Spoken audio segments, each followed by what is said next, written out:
Baik, selamat pagi. Perkenalkan, nama saya Octavianus Patalo dari program Pasca Sarjana Ilmu Perikanan Universitas Haloleo. Pada kesempatan pagi ini saya akan mempresentasikan terkait dengan tugas manajemen kualitas air yang dimana dosen pengampunya itu Bapak Dr. Insinyur Muhammad Idris MSI.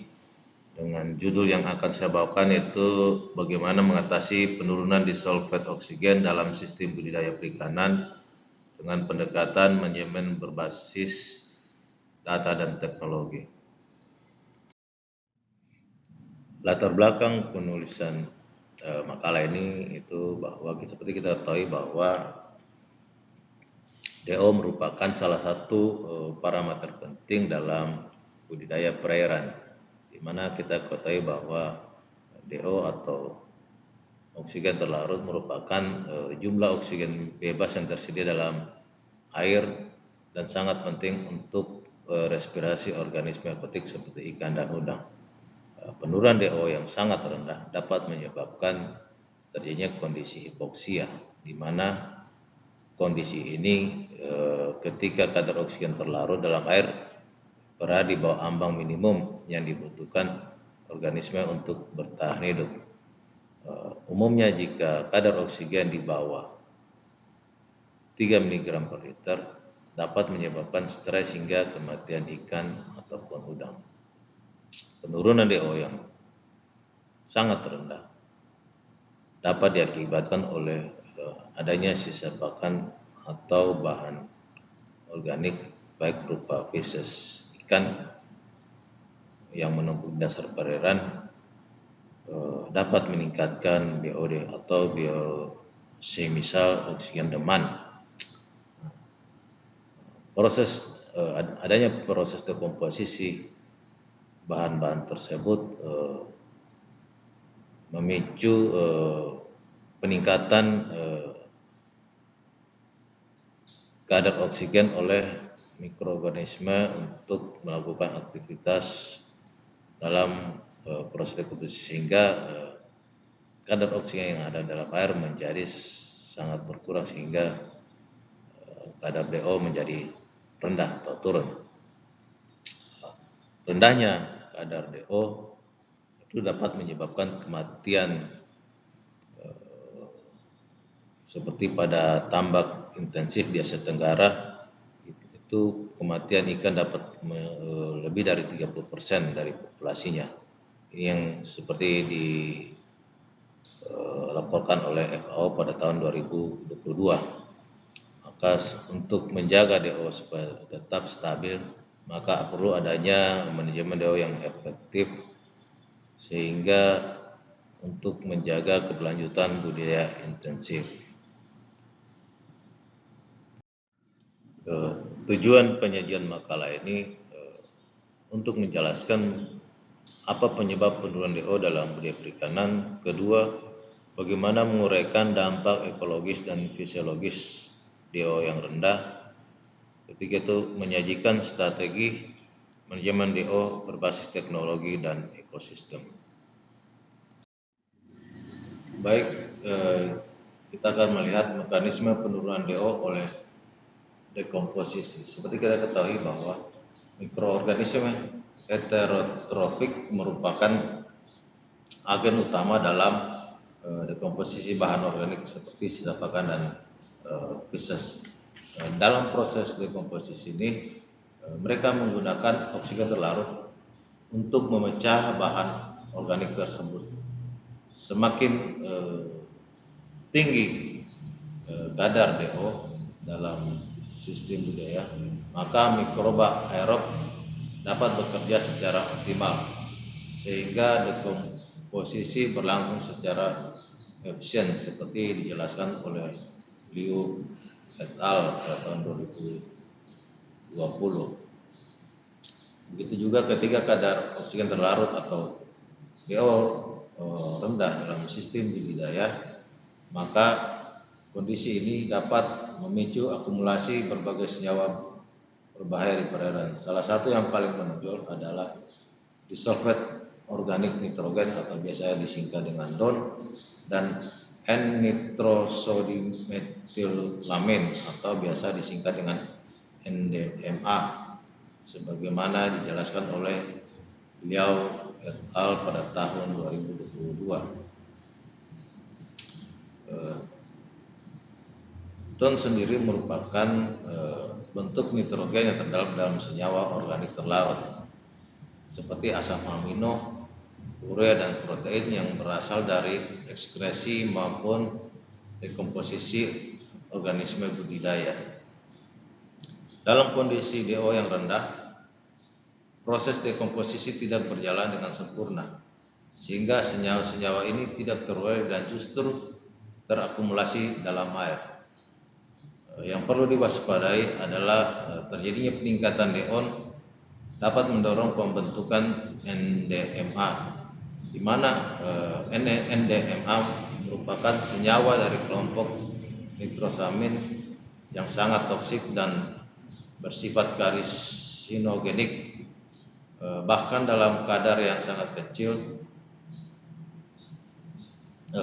NDMA sangat toksik. Senyawa ini terbentuk melalui reaksi antara nitrogen organik dan senyawa amina, khususnya ketiga oksida terlarut dalam sistem budidaya sangat rendah.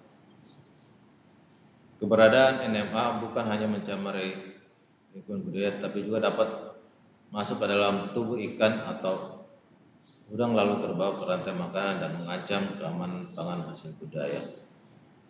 Selanjutnya, rasio CN sebagai indikator dalam proses dekomposisi merupakan sangat penting untuk kita ketahui.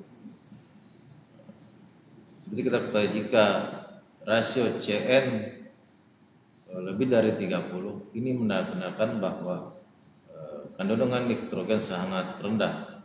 Akibatnya proses dekomposisi berlangsung lambat karena mikroorganisme kekurangan nitrogen untuk menyusun protein sel dan menjalankan aktivitas metaboliknya.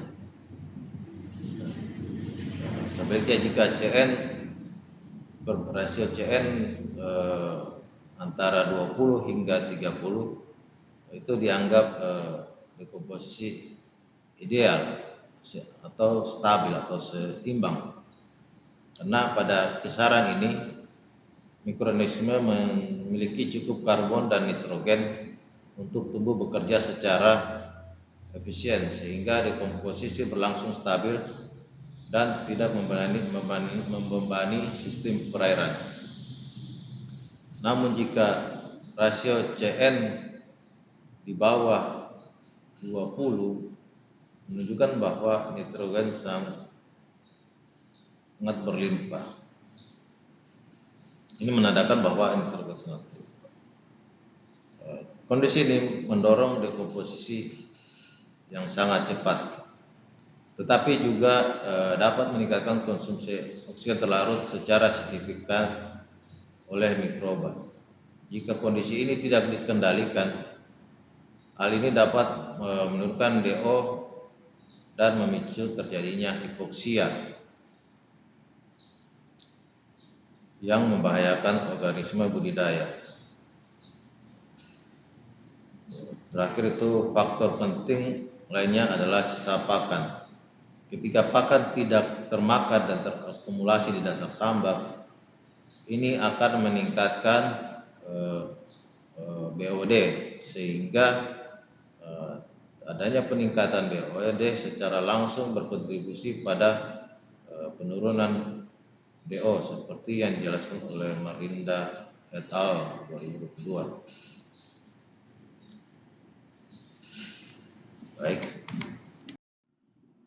Baik, berikut saya tampilkan grafik pengaruh rasio CN terhadap konsumsi DO, di mana kita ketahui bahwa semakin tinggi rasio CN, maka konsumsi DO oleh mikroorganisme menurun secara signifikan berdasarkan kita lihat pada grafik ini. Pada rasio CN yang sangat rendah, sekitar 10 hingga 20, rasio CN yang konsumsi DO sangat tinggi, bahkan bisa mencapai lebih dari 7 mg per liter.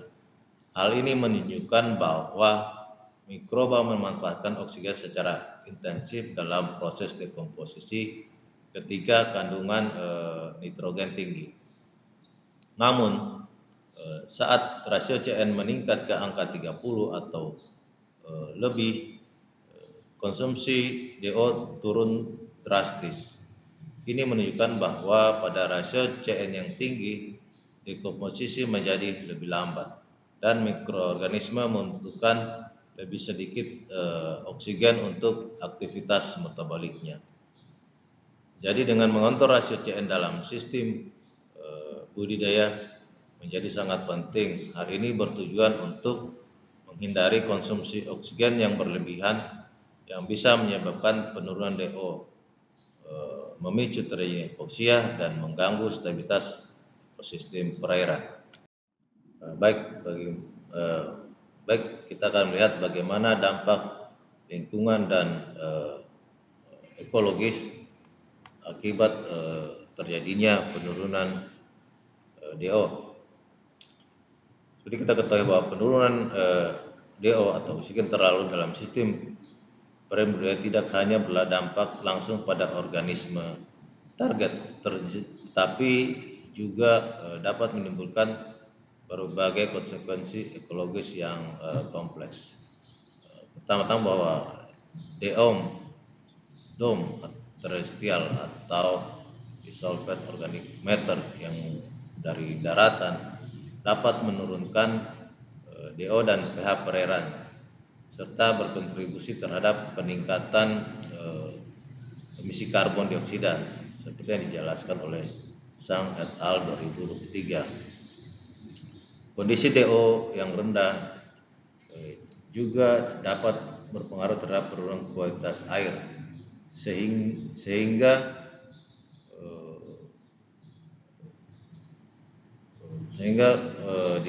khususnya di lapisan metalimnion, yaitu lapisan tengah dalam kolom air yang mengalami stratifikasi termal sebagaimana juga dilaporkan oleh Han et al. 2023. Seperti juga dilaporkan Liu et al. 2020 bahwa DO yang rendah dapat mengganggu aktivitas dekomposer dan siklus hara karena mikroorganisme yang berperan dalam daur ulang nutrien menjadi kurang aktif dalam kondisi kekurangan oksigen, sehingga dampak pada organisme budidaya juga menjadi sangat nyata. Seperti yang dilakukan studi oleh Yuniarti et al. 2020 menunjukkan bahwa udang faname mengalami stres fisiologis saat berada di lingkungan dengan kadar DO yang rendah. Sementara itu, ikan patin juga menunjukkan respon stres metabolik seperti peningkatan kadar kortisol dan gangguan metabolisme energi seperti yang dilaporkan oleh Widianarti et al. Pada tahun 2021. Penurunan DO tidak hanya berdampak pada biota target, tetapi juga mengganggu siklus karbon dan nitrogen dalam ekosistem perairan.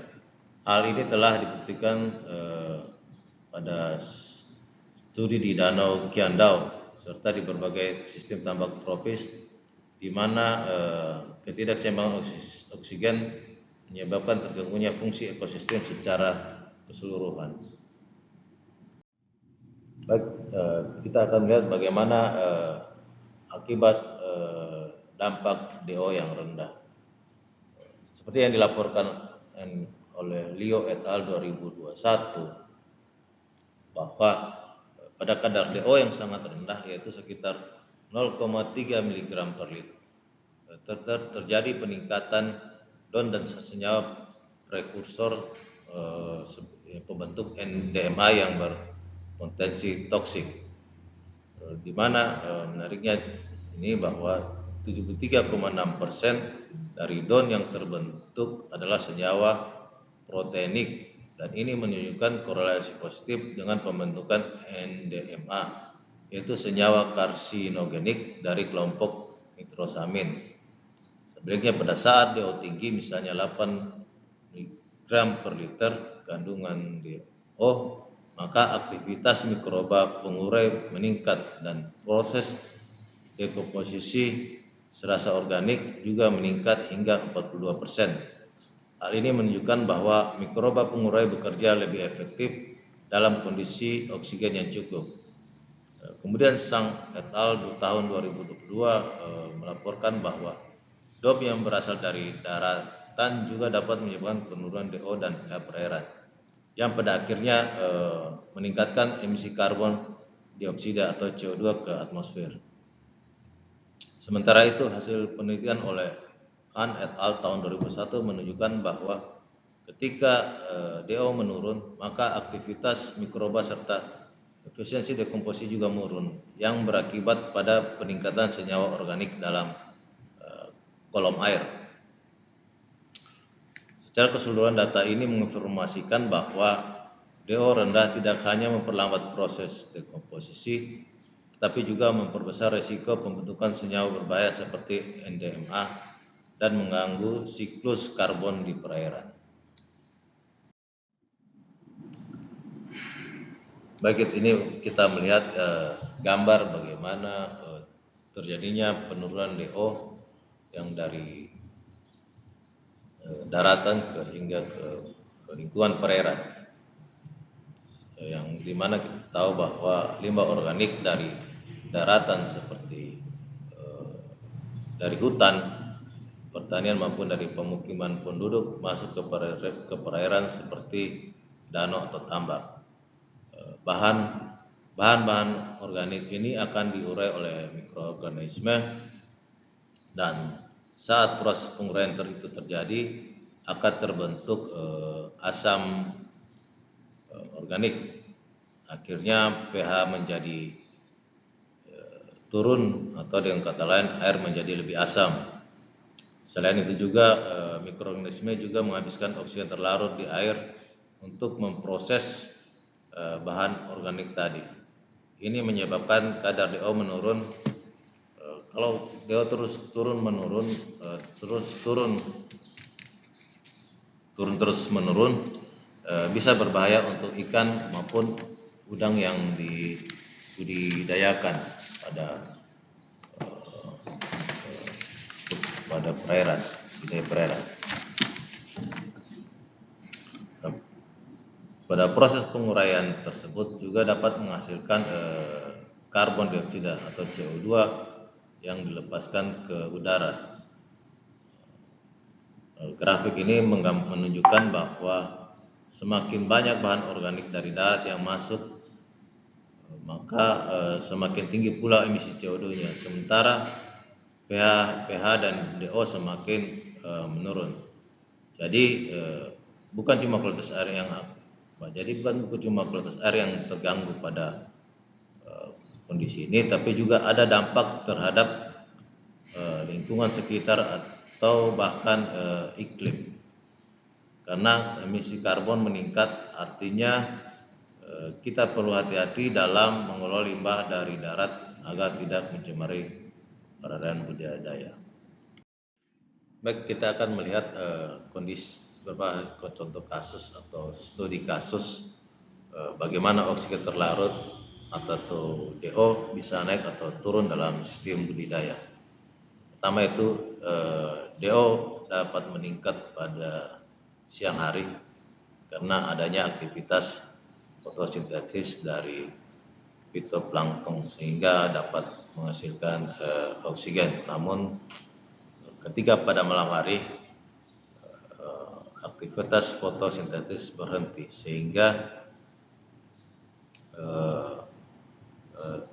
mikroba yang ada dalam perairan dan organisme air melakukan respirasi sehingga banyak oksigen terpakai oleh mereka. Akibatnya biasanya DO pada malam itu mengalami penurunan.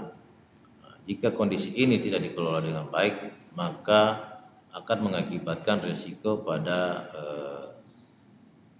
ikan atau udang yang akan dibudidayakan.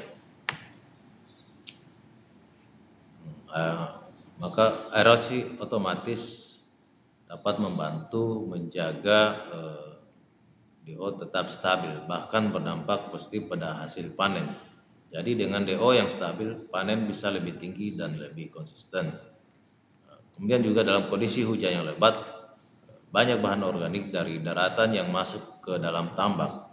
Ini membuat BOD meningkat, artinya lebih banyak oksigen yang dipakai untuk menguraikan bahan organik tersebut, yang hasilnya DO bisa turun drastis, seperti yang ditemukan dalam studi oleh McCabe dan timnya di tahun 2021. Terakhir itu di sistem bioflok, karena aktivitas mikroba sangat tinggi, DO bisa berfluktuasi yang sangat tajam. Mikroba yang aktif mendegradasi bahan organik secara cepat bisa menyebabkan kadar oksigen naik turun secara ekstrim, seperti dijelaskan oleh Pratiwi di tahun 2019. Jadi dari semua contoh ini kita bisa lihat bahwa DO sangat dinamis dan dipengaruhi oleh berbagai faktor, mulai dari cahaya, hujan, aerasi sampai jenis sistem budidayanya. Baik, dari saya coba membuat grafik terkait dengan perubahan kadar oksigen terlarut atau DO selama 24 jam dalam sistem budidaya intensif.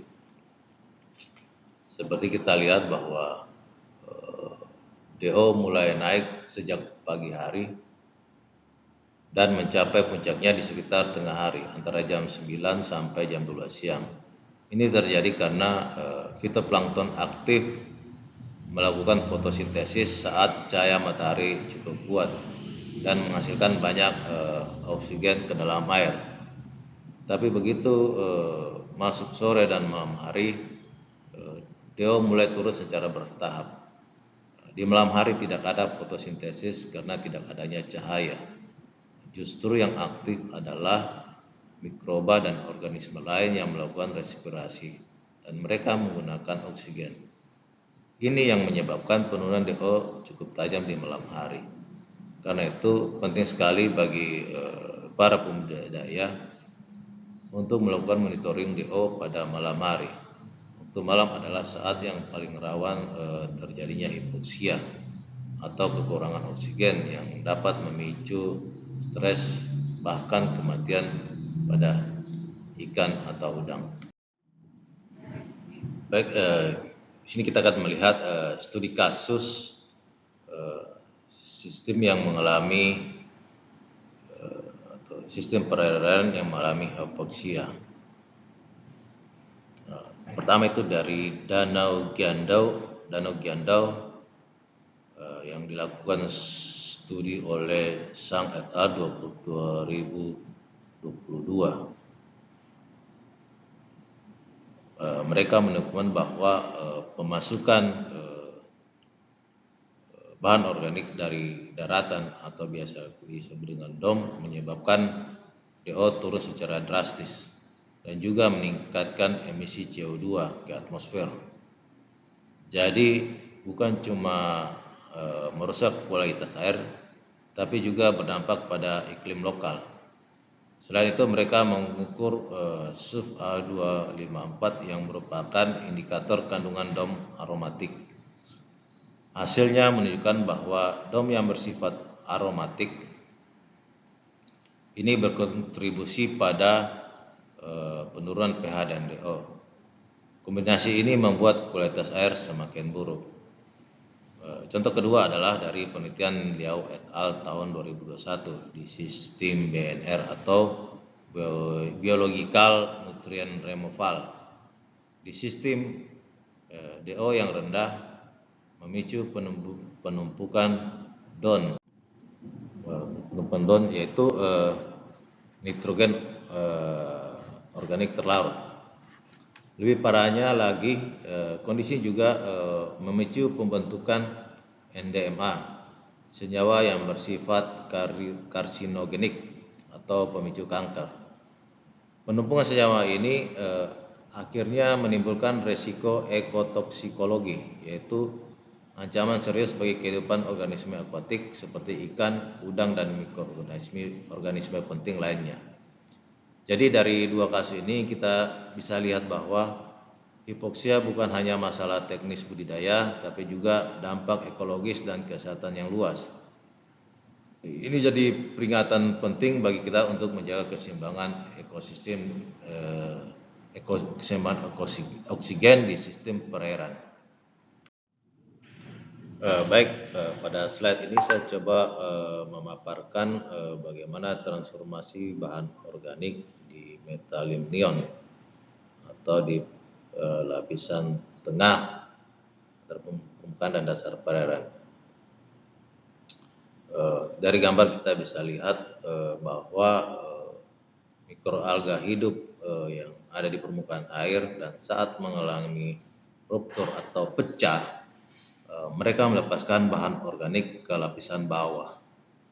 Bahan organik ini masuk ke zona atau area metalimnium yang memiliki karakteristik yang sangat unik, yaitu cahaya rendah, tekanan lebih besar, dan kadar oksigen atau DO yang rendah.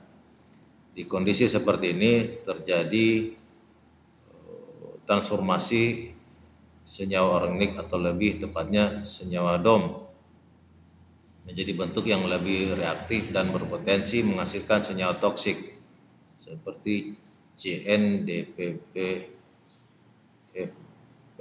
yaitu senyawa prekursor dari disinfection byproduct yang bisa berbahaya bagi organisme.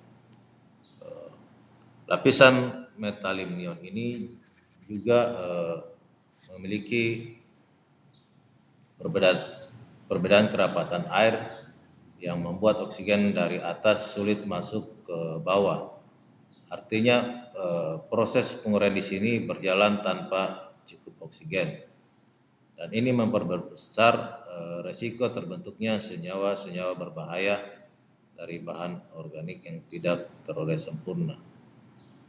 Jadi ilustrasi ini menegaskan bahwa perairan yang stratifikasi atau terbagi menjadi lapisan-lapisan punya potensi tinggi mengalami penurunan kualitas air dan pembentukan senyawa toksik, khususnya di zona tengah atau metalimnion.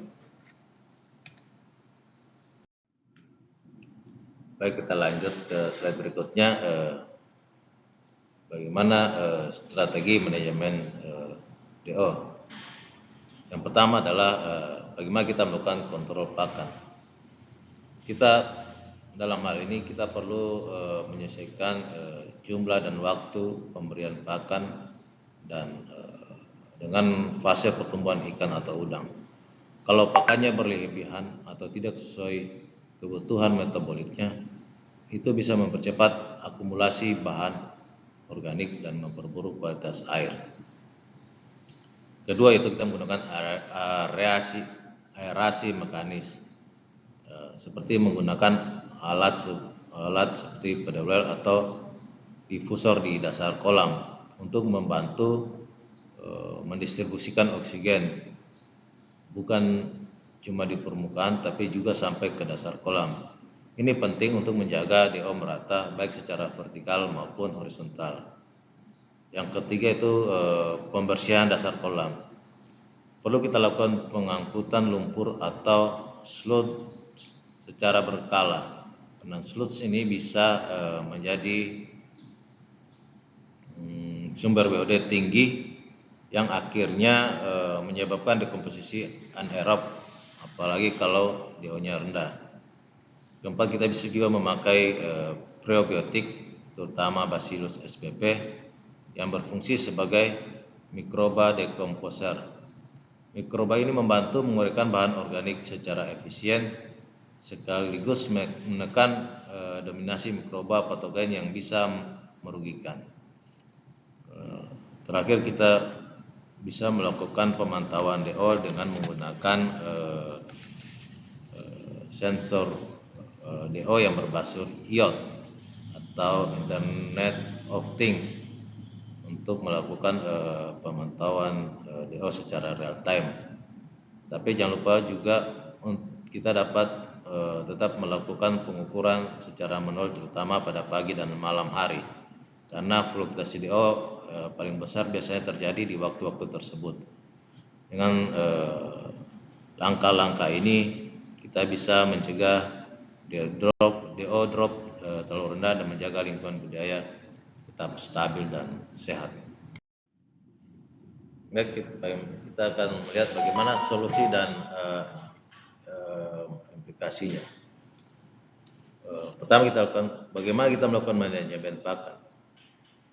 Itu bagaimana kita menghindari terjadinya overfeeding karena kelebihan pemberian pakan yang dapat menyebabkan peningkatan BOD sehingga penurunan DO dapat lebih cepat melalui dekomposisi bahan organik.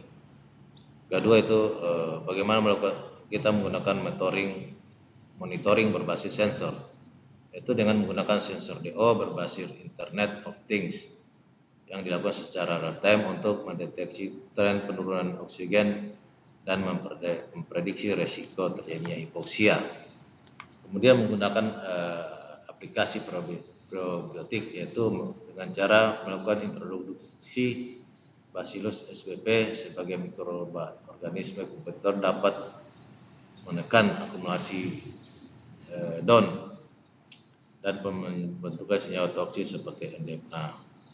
Kemudian mengintegrasikan teknologi ekosistem dengan menerapkan manajemen kualitas air berbasis ekosistem untuk menjaga keseimbangan biotik dan abiotik dalam sistem perairan.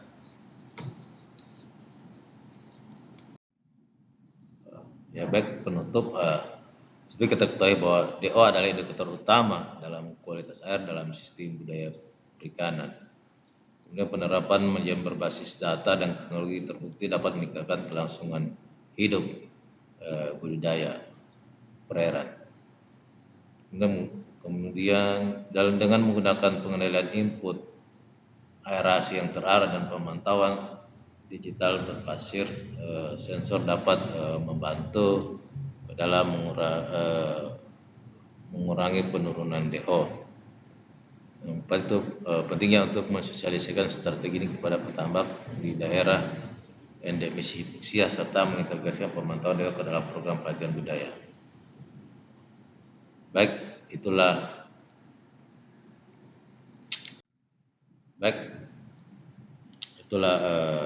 presentasi saya ucapkan terima kasih. Semoga materi ini dapat memberikan wawasan dan manfaat bagi kita semua dalam bagaimana mengatasi penurunan DO sehingga kondisi hipoksia tidak terjadi di lingkungan budidaya perairan. Saya ucapkan terima kasih dan salam sehat, sukses untuk kita semua.